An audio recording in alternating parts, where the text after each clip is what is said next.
all taken out. Oh, no? You're dreaming for your ticket out. I know. I wasn't up on my Welcome Back Carter right there not. to come into this My segment. goodness. But welcome back. You're watching Liquid Lunch on Newsmax TV.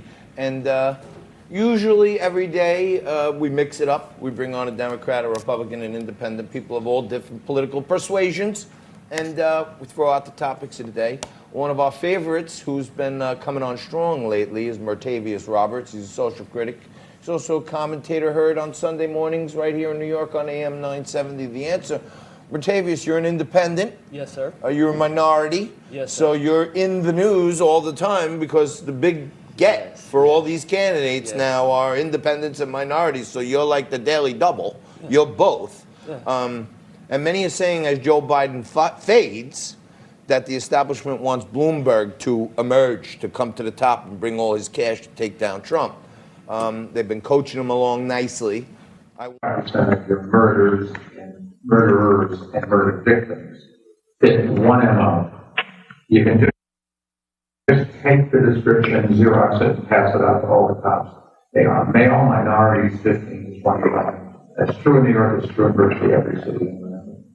And that's where the real crime is. You've got to get the guns out of the hands of the people that get killed. So you want to spend the money, put a lot of cops in the street, put those cops where the crime is, which means in minority neighborhoods. So this is one of the unintended consequences is people say, oh my God, you are arresting kids for marijuana. They're all minorities. Yes, that's true. Why? Because we put all the cops in the minority neighborhoods. Yes, that's true. Why do we do it? Because that's where all the crime is. And the way you get the guns out of the kids' hands is to throw them against the wall and frisk them. And then they say, oh, I don't want that. I don't want to get caught, so they don't bring the gun.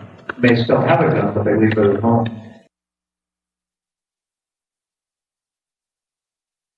The key things I heard were, okay, why is that? Because that's where all the crime is. Yeah. And what do is we throw them up against the wall. Throw them up against the wall. Trump said, don't protect their head when we put them in the cop car. And that was like the worst thing ever. This guy's saying, throw them up against the wall, all these minorities who are committing all these crimes. What do you...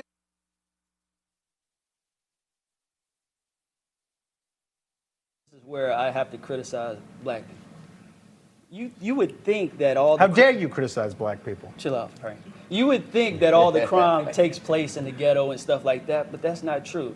You see, where white people are smart is when they do a drug deal or they selling drugs or something like that or prostitution, anything, they got a nice house they go into.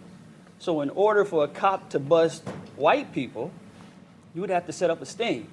Now with my people, I don't know why this is, but we'll sell the drugs right on the corner. So we gonna sell you the weed, right? We gonna come up to your car, hey, you want some weed? I got some weed, how much you want? So that's the problem that we have in my community. And Bloomberg, he's just trying to get his numbers up with that statement. Well, I don't think that was 5 years ago, so I don't think he's trying to get his numbers up. Back then he was a Republican.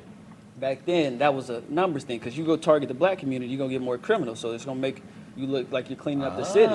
So it's smart to do that. It's smart to go after the easier criminal instead of getting y'all, because y'all smart with it. All right. Now, President Trump took to Twitter to criticize Mike Bloomberg's statement. Can we put up the tweet that President Trump put up after this audio was leaked and it was revealed? It was pretty interesting. This was just this morning. Have a look. Wow, Bloomberg is a total racist, exclamation point. Then, I guess somebody pointed out to the president that Bloomberg was advocating at the same time for this very same policy that Donald Trump is in favor of, which is maintaining stop and frisk, and the president deleted that tweet. Now, Mike Bloomberg has come out with a statement and said, President Trump's deleted tweet is the latest example of his endless efforts to divide Americans. I inherited the police practice of stop and frisk, and as part of our effort to stop gun violence, it was overused. By the time I left office, I cut it back by 95%, but I should have done it sooner and faster. I regret that, and I've apologized. Do you, as a black New Yorker, accept Mike Bloomberg's apology? No, because I don't care. I don't care what Bloomberg says, because I wouldn't vote for him anyway, because he don't. Let's just be honest. The guy doesn't look like he's going to be around too much longer. I know he's a billionaire, but he looks like some off the Lord of the Rings to me. So it's not a candidate I would vote for.